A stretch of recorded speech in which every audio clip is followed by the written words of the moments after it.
Oke, bismillahirrahmanirrahim. Assalamualaikum warahmatullahi wabarakatuh. Selamat sore semuanya. Ya, hari ini kita akan coba masuk ke pertemuan ke-9 ya. Pertemuan ke-9 ya, karena kemarin kita sudah UTS, pertemuan ke-8 UTS, jadi sekarang sudah masuk ke pertemuan 9. Hari ini materinya adalah tentang kebijakan makroekonomi, di mana materi ini akan dipakai untuk dua pertemuan ke-9 dan pertemuan ke-10. Nah, untuk pertemuan ke-9, nanti materinya adalah sekitar tentang kebijakan makroekonomi meliputi kebijakan uang beredar dan juga tentang kebijakan moneter. Nah, nanti pertemuan ke-10 minggu depan kita akan coba masuk ke kebijakan fiskal dan kebijakan dari segi penawaran ya. Oke, kita langsung saja untuk efisiensi ya waktu. Oke. Kok tidak bisa ini ya? Sebentar. Tidak bisa enter. Apa jalan di slide saya di Anda, teman-teman? Masih slide pertama, Pak. Oke. Oke. Apa yang muncul sekarang? Slide ke berapa? Uang beredar? Masih slide pertama, Pak. Masih slide pertama, Pak. Belum bergerak, Pak. Oh, kalau di saya sudah bergerak, berarti ini problem bentar ya. Oke.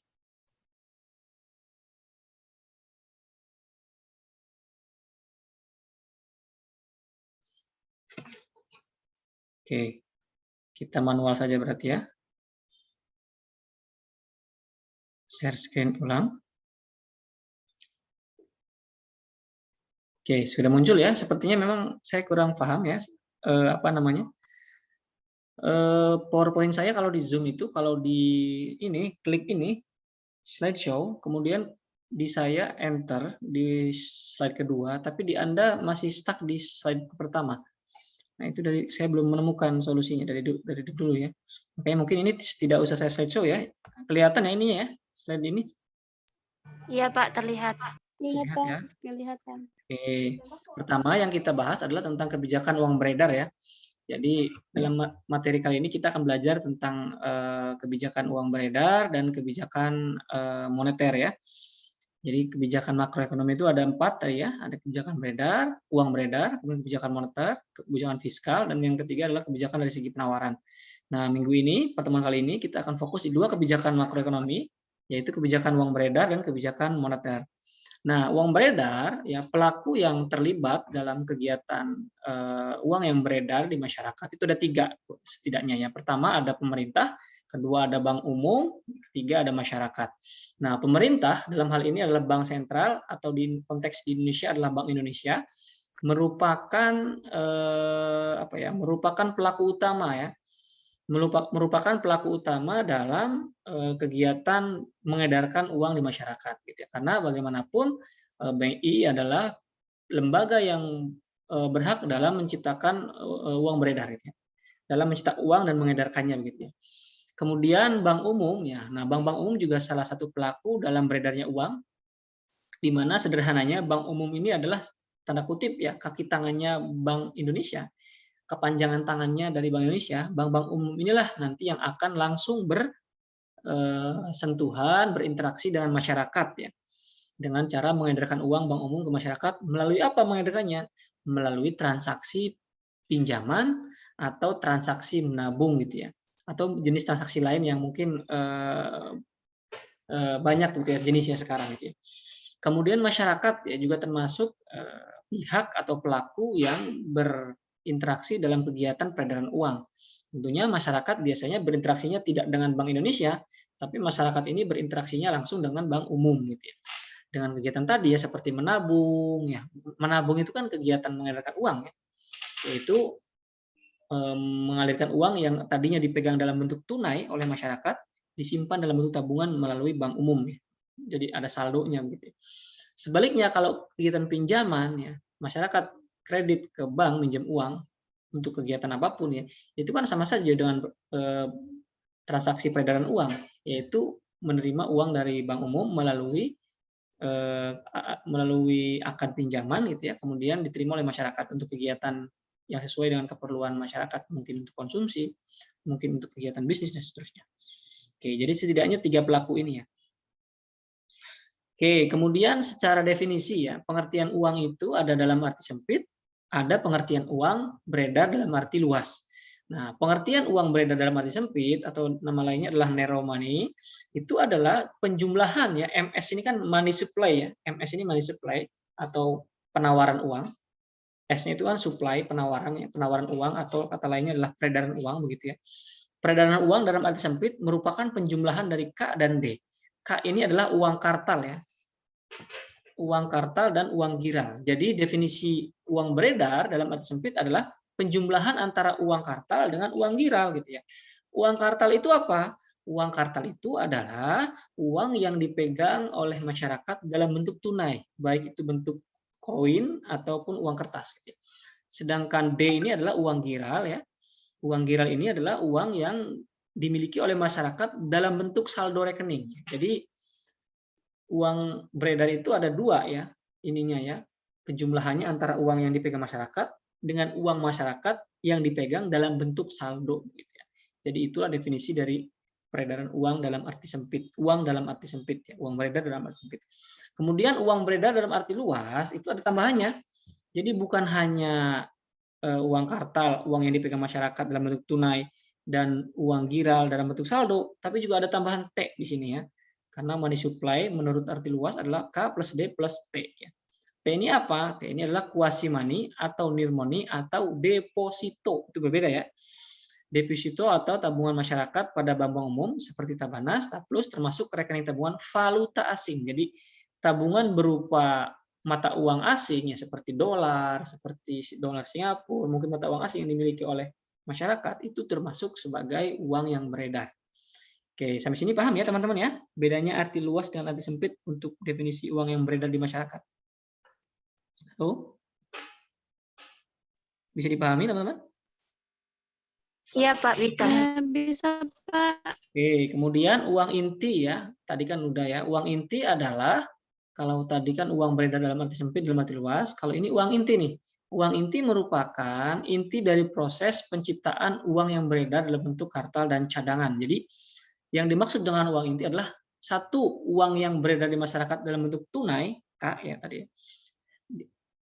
Ditambah dengan R. R ini apa? Cadangan atau reserve ya, di mana bank umum ya berupa uang tunai atau saldo rekening pada bank sentral. Jadi saldo giro milik masyarakat atau milik bank yang terdapat dalam bank umum lain tidak termasuk uang inti. Jadi cadangan atau reserve ini seperti saldo yang mengendap di bank yang tidak bisa diuangkan, itu hanya sebagai jaminan untuk likuiditas kemampuan bank dalam membayar kewajiban jangka pendek, seperti misalkan jadi dalam total misalkan Bank BRI di cabang cabang BRI cabang Mataram misalkannya.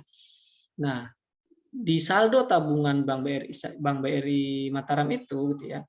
Kemudian orang menabung di sana itu totalnya sekitar 1 miliar misalkan. Nah, cadangan reserve ini biasanya berupa berapa persentase dari total uang yang dimiliki atau yang disimpan oleh bank umum. Nah, besarannya dia persentase, bisa 3%, bisa 4%, bisa 5% gitu ya. Jadi 5% dari 1 miliar misalkannya, berarti kan berapa? 5% dari 1 miliar berarti 50 juta ya. Berarti 50 juta dari dari 1 miliar itu tidak boleh diuangkan. Dia hanya boleh mengendap di bank itu sebagai jaga-jaga. Istilahnya jaga-jaga mungkin sederhananya. Tapi mungkin makna sebenarnya bukan jaga-jaga, lebih ke giro wajib minimum reserve. Jadi sifatnya adalah giro wajib minimum, artinya saldo yang mengendap yang tidak boleh diuangkan atau tidak boleh disalurkan kepada masyarakat. Itu sebagai jaminan kesanggupan bank dalam membayar kewajiban jangka pendek kepada masyarakat. Oke, kemudian masih uang inti teman-teman. Jadi intinya uang inti itu kan definisinya tadi adalah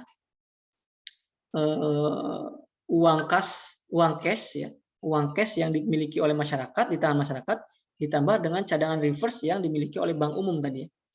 Nah, 2 ini ya. Uang yang dipegang masyarakat dalam bentuk tunai itu disebut dengan uang kartal kan ya. Uang kartal ini beredar di masyarakat ya, mengikuti ini ya, ini siklusnya ya. Kemudian tadi uang yang dalam bentuk saldo yang mengendap di bank umum itu berupa di sini dialirkan dalam bentuk cadangan reverse tadi ya.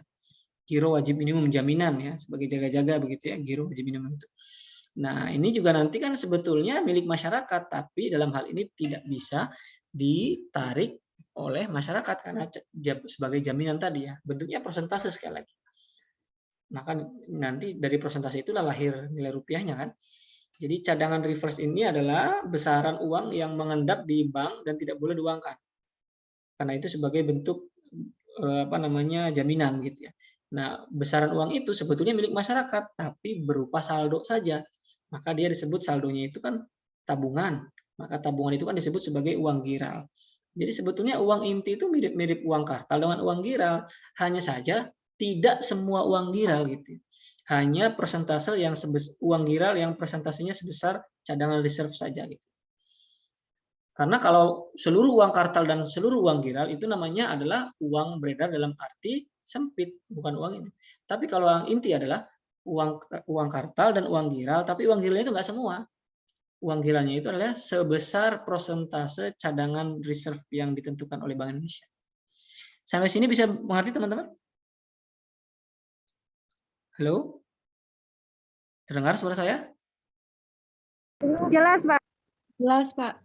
Oke, jadi perbedaan uang dengan peredaran uang dalam arti sempit adalah kalau uang dalam arti sempit kan jumlah uang kartal plus uang giral ya. Tapi kalau uang inti adalah uang kartal plus uang giral, tapi uang giralnya itu nggak semua uang giral yang ada di Indonesia. Tapi uang giralnya adalah persentase cadangan reverse ya. Kan itu kan isinya saldo juga sebetulnya, tapi hanya persentase saja gitu. Oke. Pertanyaan saya, berarti uang beredar dalam arti sempit dengan uang inti totalnya besaran mana?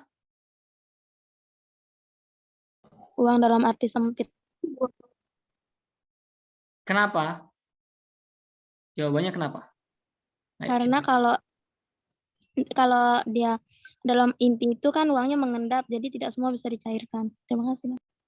Oke. Betul. Jawabannya ada lagi yang lebih lengkap lagi? Kenapa? Seandainya bisa dicairkan pun ya. Besaran mana uang kartal? Uang inti dengan uang yang beredar dalam arti sempit. Ini mengecek pemahaman Anda berarti yang saya sampaikan tadi. Ayo teman-teman.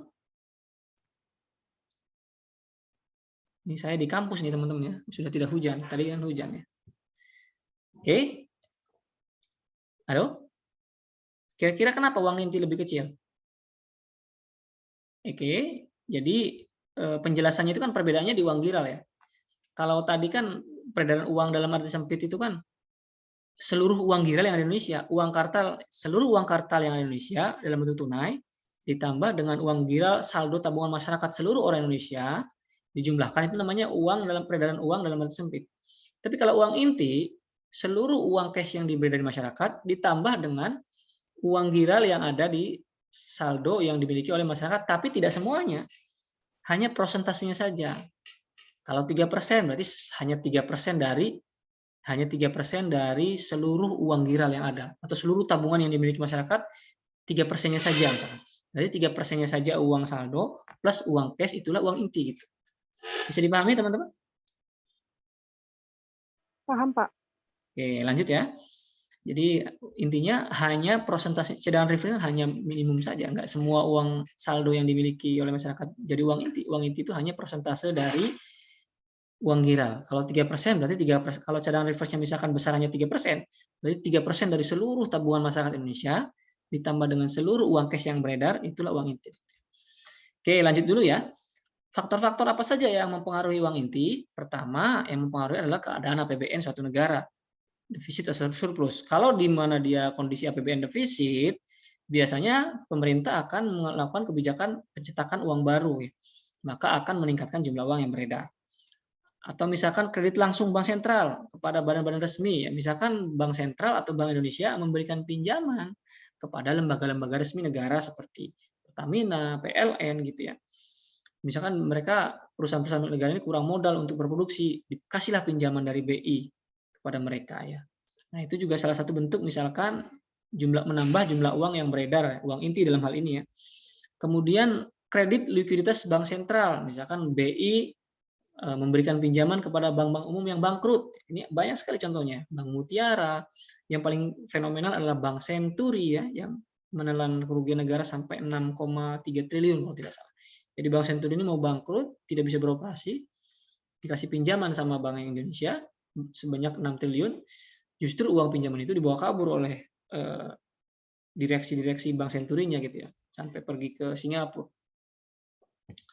Nah, itu kan salah satu contoh bagaimana uang beredar di masyarakat bertambah gitu ya, dengan cara meminjamkan uang dari bank sentral ke bank umum. Atau yang berikutnya adalah yang mempengaruhi bertambahnya jumlah uang inti ya adalah dengan cara atau pada situasi di mana keadaan neraca perdagangan ekspornya suatu negara lebih besar daripada nilai impornya. Jadi kalau ekspornya lebih besar daripada impor, sudah pasti akan menambah jumlah uang yang beredar. Uang yang berada di masyarakat ya. Kenapa? Ya karena kalau ekspor lebih tinggi daripada impor, otomatis kan kita menjual lebih banyak daripada membeli.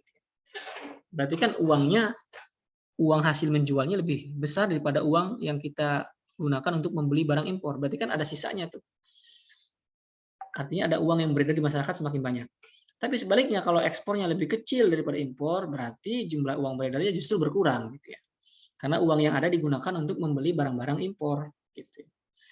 Bisa dipahami ya teman-teman ya? Faktor yang mempengaruhi jumlah uang inti. Paham bisa, Pak. Oke, berikutnya adalah money multiplier ya, atau pelipat uang. Nah, ini Anda cukup pahami saja rumusnya ya, karena nanti nilai U sama nilai V-nya ini nanti diketahui. Jadi rumus pelipat uang itu adalah 1 per U plus V dalam kurung 1 dikurangi U. Jadi U sama V-nya sudah diketahui. Jadi U ini kan proporsi uang beredar yang dipegang oleh masyarakat dalam bentuk uang kartal. Uang kartal ya. Maaf, bukan uang kartal, tapi uang kartal. Kemudian V ini adalah proporsi jaminan jumlah uang tunai atau uang inti yang dipegang bank umum bagi saldo rekening giro milik masyarakat yang dikelola oleh bank yang bersangkutan. Oke. Kemudian, nah ini catatannya ya tadi ya, nilai U dan V biasanya sudah ditetapkan, jadi nggak usah dicari teman-teman ya. Nanti U dan V ini sudah ditetapkan, sehingga teman-teman kalau mencari nilai multiplier money sudah bisa dihitung karena tinggal memasukkan saja nilai U sama V-nya tadi ke rumusnya. Nah, nilai V ditentukan oleh kebijakan cash ratio ya. Cash ratio itu kan tadi ya oleh bank umum ya. Kemudian yang diwajibkan bank sentral dan cadangan yang ingin dipegang oleh bank. Jadi cash ratio itu kan tadi ya giro wajib minimum, uang yang mengendap yang tidak boleh disalurkan kepada masyarakat. Nah, ini kan cash ratio kan besarannya sudah ditentukan. Nah, jika kelebihan di atas cash ratio disebut excess ratio. Jadi, jika dana yang terdapat di bank umum itu lebih besar daripada persentase, maka dia disebut sebagai excess ratio. Oke, itu kebijakan peredaran uang ya, secara umum ya. Oke, kemudian instrumen yang mempengaruhi peredaran uang tadi ya. Instrumen-instrumen yang mempengaruhi money supply, uang yang beredar di masyarakat adalah apa saja? Pertama, cash ratio ya. Cash ratio ini kan tadi giro wajib minimum ya, persentase dana yang mengendap di bank yang tidak boleh diuangkan. Tadi atau tadi apa istilahnya ya? Reserve tadi ya. Atau juga ada discount rate atau tingkat suku bunga. Jadi tingkat suku bunga juga mempengaruhi jumlah uang yang beredar di masyarakat. Kalau suku bunga dinaikkan, ya discount rate, suku bunga dinaikkan, otomatis uang yang beredar di masyarakat akan berkurang. Sebaliknya kalau tingkat suku bunga diturunkan, maka uang yang beredar di masyarakat akan semakin bertambah karena orang tidak mau menyimpan uangnya di bank. Sebaliknya jumlah uang yang beredar tinggi, tingkat suku bunganya tinggi, maka orang akan menabung karena berharap ingin mendapatkan tambahan bunga. Sebaliknya, investor juga tidak mau minjem uang di bank kalau bunganya tinggi. Sebaliknya, kalau bunganya diturunkan, bunganya rendah, investor mau pinjam uang di bank untuk bisnis gitu ya. Sebaliknya, masyarakat juga tidak mau menyimpan uang di bank, tapi memegang dalam bentuk tunai untuk kegiatan bisnis terus. Jadi intinya adalah naik turunnya tingkat suku bunga ini mempengaruhi peredaran uang yang ada di masyarakat. Pun juga sama dengan bunga giro dan deposito. Kalau ini kan bunga tabungan ya, discount rate atau untuk investasi. Kalau ini bunga deposito dan giro ini juga ngaruh untuk peredaran uang. Kemudian dari sisi yang lain, faktor yang mempengaruhi uang inti, yaitu ya, uang yang beredar gitu ya, itu ada pajak ekspor ya, ada sertifikat ekspor ya, kemudian bea masuk ya, semakin tinggi bea masuk, semakin banyak uang yang beredar. Pajak, semakin tinggi pajak, semakin banyak uang nanti yang akan berkurang gitu ya kalau pajak. Karena kalau pajak naik, ya orang kan bayar pajak ke negara, berarti kan uang yang dipegang masyarakat berkurang gitu ya. Semakin tinggi pajak, uang yang beredar berkurang. Semakin rendah pajak, berarti uang yang beredar bertambah kan gitu. Pengeluaran pemerintah, semakin tinggi pengeluaran pemerintah, berarti semakin tinggi peredaran uang. Atau pengeluaran pemerintah untuk belanjanya berkurang, berarti peredaran uang akan berkurang kan gitu ya. Kemudian bunga kredit, ya bunganya tinggi, berarti uang beredar di masyarakat juga akan berkurang ya. Kalau bunganya rendah, berarti uang yang beredar di masyarakat akan bertambah gitu ya. Pengawasan kuantitatif ya, ini kan berarti tingkat keketatan atau ketat tidaknya bank itu memberikan kredit ke masyarakat. Semakin ketat bank kredit, semakin ketat atau semakin selektif bank dalam melakukan seleksi pinjaman ke masyarakat, berarti kan semakin sedikit uang yang beredar. Sebaliknya, kalau semakin mudah persyaratan untuk kredit, maka semakin banyak uang yang beredar di masyarakat. Kemudian kredit selling ya, artinya penjualan kredit ini promosi. Nah, ini semua adalah faktor-faktor yang mempengaruhi tingkat peredaran uang di masyarakat. Ada yang bisa mempermudah, ada yang memperketat gitu ya. Tergantung pemerintah melalui Bank Indonesia tujuannya mau apa dulu. Mau menambah uang yang beredar atau mau mengurangi gitu ya. Tinggal naik turunkan saja, ini instrumennya ya. Karena nanti setelah uang beredar ini diatur, karena dia nanti akan berpengaruh ke ini, teman-teman, ke P dan Q. P ini apa? P ini adalah tingkat harga. Tingkat harga ya, harga-harga secara umum. Q adalah kuantitas barang dan jasa yang ada di suatu negara.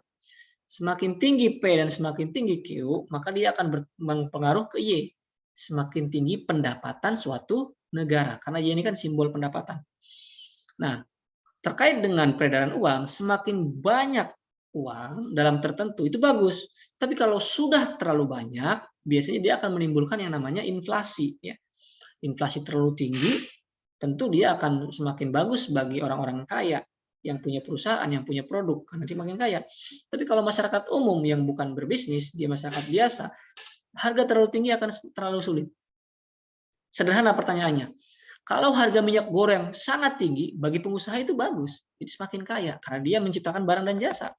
Menciptakan kuantitas produksi. Tapi bagi masyarakat yang tidak berbisnis produk, gitu ya, artinya dia hanya misalkan pegawai negeri, atau petani, itu rugi. Karena kebutuhan hidupnya semakin tinggi. Makanya diaturlah kebijakan ini untuk mempengaruhi harga. Gitu ya. Jadi harga barang dan jasa di suatu negara itu bisa dipengaruhi melalui kebijakan peredaran uang. Oke. Selanjutnya yang kedua, bisa dimengerti teman-teman kebijakan peredaran uang tadi yang saya jelaskan? Bisa, Pak. Saya bisa diikuti ya. Kemudian berikutnya adalah kebijakan moneter. Kebijakan moneter ini adalah kebijakan yang dilakukan oleh bank sentral ya, dengan cara mempengaruhi beberapa instrumen atau alat kebijakan moneter. Ada beberapa alat kebijakan moneter itu ya. Intinya kebijakan moneter ini adalah kebijakan yang dilakukan oleh bank sentral untuk mengintervensi pasar uang dan pasar modal. Ya. Nah, dia mempengaruhi apa? Mempengaruhi uang yang beredar atau mempengaruhi tingkat suku bunga. Jadi sebetulnya kebijakan moneter itu mainannya dua saja. Memainkan uang yang beredar, menambah atau mengurangi, dan juga ke tingkat bunga, menambah suku bunga atau mengurangi suku bunga. Nah, tindakan makro pemerintah melalui bank sentral ini bisa mempengaruhi proses penciptaan uang. Oke, lanjut ya. Kemudian tujuan berikutnya adalah kebijakan moneter tujuannya adalah menjaga keseimbangan makro perekonomian agar tercipta tingkat kegiatan ekonomi yang tinggi. Neraca pembayaran yang seimbang artinya tidak defisit, serta tingkat inflasi yang rendah atau istilahnya bukan rendah kali ya, tingkat inflasi yang terjaga gitu ya. Inflasi harus ada tapi jangan terlalu tinggi banget gitu. Mungkin di skala 1% atau 2% itu masih bagus, tapi kalau udah 5%, 6% itu sangat merugikan masyarakat kecil. Oke, berikutnya ada dua kelompok, ada dua jenis kebijakan moneter ya. Ada satu kebijakan moneter ekspansif ya. Ada kebijakan moneter kontraktif. Nah, kebijakan moneter ekspansif ini adalah kebijakan yang sifatnya tujuannya adalah untuk menambah jumlah uang yang beredar.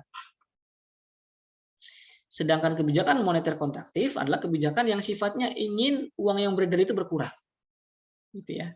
Jadi, kalau kebijakan ekspansif ini adalah kebijakan yang cocok untuk mengatasi masalah deflasi atau masalah pengangguran.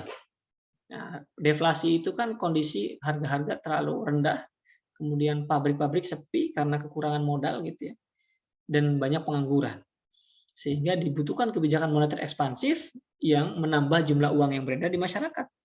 Sehingga pabrik-pabrik bisa berproduksi kalau ada tambahan modal. Kalau pabrik makin banyak produksinya, makin menambah kapasitas produksinya, otomatis membutuhkan tenaga kerja baru. Sehingga pengangguran menjadi berkurang.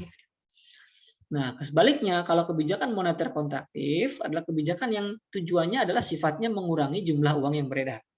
Kebijakan moneter kontraktif ini cocok untuk situasi kondisi ekonomi yang mengalami inflasi, di mana harga-harga terlalu tinggi, masyarakat tercekik seperti sekarang misalkan ya. Nah, idealnya jumlah uang yang beredar itu harus dibatasi gitu ya. Bukan dikurangi secara drastis ya, tapi dibatasi peredarannya. Supaya apa? Supaya harga-harga tertekan turun gitu ya.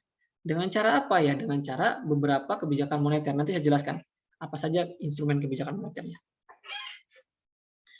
Oke, nah ini ya, instrumen kebijakan moneter itu ada pertama, ada operasi pasar terbuka. Nah, operasi pasar terbuka ini adalah kebijakan moneter yang dilakukan oleh Bank Sentral atau Bank Indonesia dengan cara apa? Dengan cara menjual ya atau membeli. Jadi kata kuncinya ini ya, teman-teman. Operasi pasar terbuka itu bisa melakukan penjualan, bisa melakukan pembelian ya. Bisa menjual atau membeli. Kalau dia menjual surat berharga, ini kan surat berharga yang diperjualbelikan. Kalau operasi pasar terbuka itu yang diperjualbelikan adalah surat berharga milik pemerintah berupa sertifikat Bank Indonesia misalkan. Jual beli sertifikat. Jadi kalau pemerintah menjual surat berharga ya atau SBI, berarti kira-kira tujuannya itu menambah uang yang beredar atau mengurangi uang yang beredar kira-kira? Teman-teman.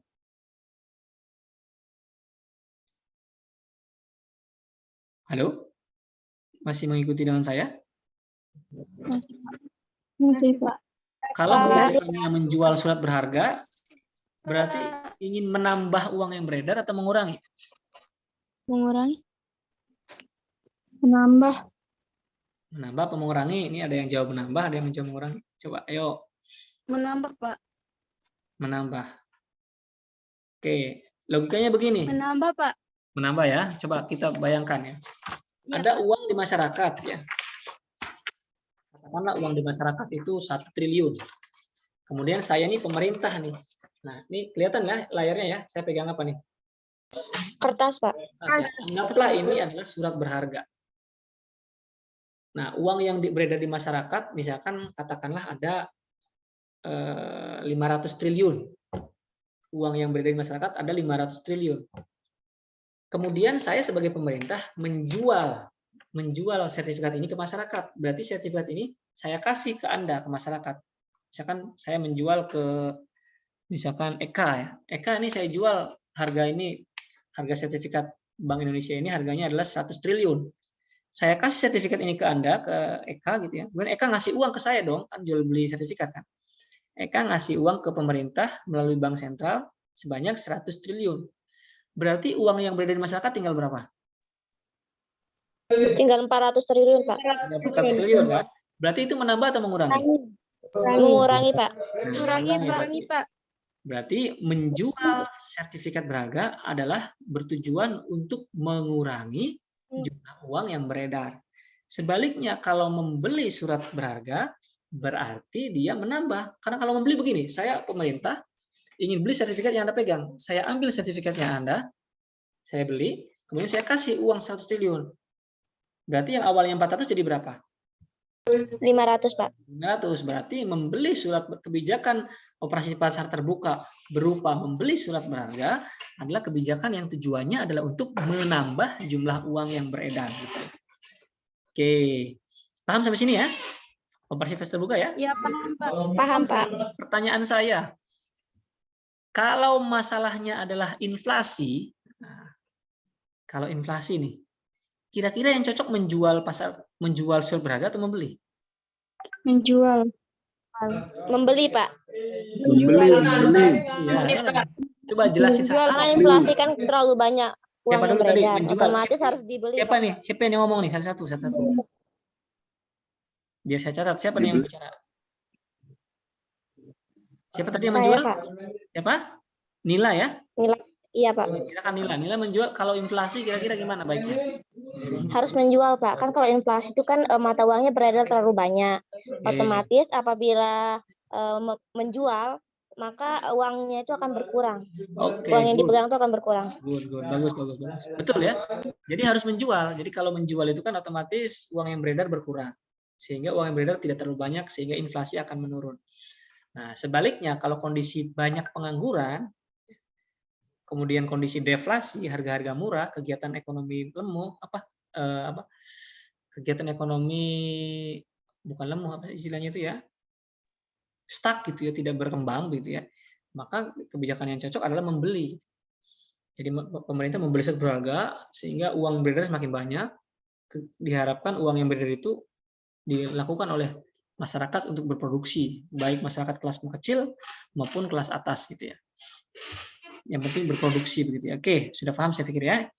Kemudian yang kedua adalah selain kebijakan pasar terbuka ada namanya politik diskonto atau fasilitas diskonto. Nah, ini berkaitan dengan kebijakan suku bunga yang dilakukan oleh bank sentral ya. Jadi kebijakannya adalah bisa menaikkan, bisa menurunkan gitu ya. Bisa menaikkan tingkat suku bunga, bisa menurunkan suku bunga. Kayak tadi. Nah, selain nilai yang lainnya. Kalau inflasi, kira-kira yang cocok kebijakannya naikin suku bunga atau nurunin? Menaikkan suku bunga. Siapa tadi yang bicara? Naikkan. Sari ya? Tadi Sari, gimana Sari? Kenapa jawabannya menaikkan suku bunga? Coba jelaskan. Iya, Pak, kalau suku bunga dinaikkan otomatis mengurangi peredaran uang. Ya itu, Pak. Kenapa naik bisa mengurangi? Kan belum selesai itu kan? Karena kalau menaikkan suku bunga, orang bakal lebih cenderung untuk menabung ketimbang meminjam uang, sehingga perusahaan akan segan atau takut untuk meminjam uang karena suku bunganya terlalu tinggi. Gitu, Pak. Jadi uang beredar berkurang ya. Oke. Bagus ya. Betul Sari ya. Jadi kalau inflasi berarti harus menaikkan tingkat suku bunga supaya uang yang beredar berkurang. Kenapa? Karena kalau tingkat suku bunga naik, satu, investor juga malas buat minjem uang ya. Kemudian yang kedua, masyarakat juga yang awalnya megang dalam bentuk tunai, cash, cenderung untuk menabung ya.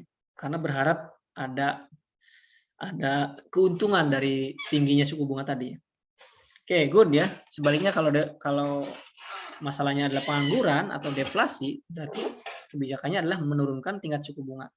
Karena kalau ada pengangguran, kan pengangguran itu kan berarti kan kesempatan kerjanya sedikit ya, kurang banyak. Artinya kan pabrik-pabrik industri juga belum melakukan ekspansi ya, artinya belum menambah produksi karena kekurangan modal.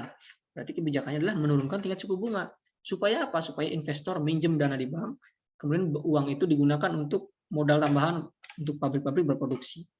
Kalau pabrik berproduksi makin besar, tentunya akan menyerap tenaga kerja. Jadi ceritanya dari sana. Oke, berikutnya adalah rasio cadangan wajib ya.